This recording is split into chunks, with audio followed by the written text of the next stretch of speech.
పవన్ కళ్యాణ్ నాకు తెలుసు, it's my personal feeling. ఆయన ఏదో ఇవాళ పదవి కోసం వెళ్ళలేదని నేను అనుకుంటాను.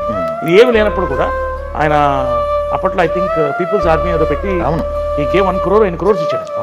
సో ఇవన్నీ దేనికోసం చేశాడు ఆయన అంటే ఆయనలో ఉన్నటువంటి కసి ఏదో చేయాలి, పీపుల్స్ చేయాలి, ఆ దీంతో వచ్చాడు.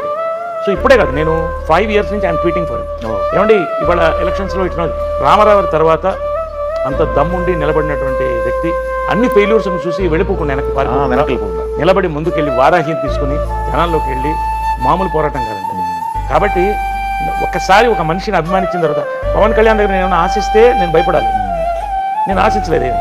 ఆయన బాగుండాలి, ఆయన బాగుంటే ఇండస్ట్రీకి కొన్ని అవమానాలు జరిగినాయి గతంలో, అది అందరి మనసును తొలిచివేశాను, ఇంక్లూడింగ్ పవన్ కళ్యాణ్ మనసు కూడా, నా మనసు కూడా. ఇంతంత హేమల్ని ఇలాంటి పరిస్థితి మళ్ళీ రాకూడదని మనసులో ఏడ్చాను.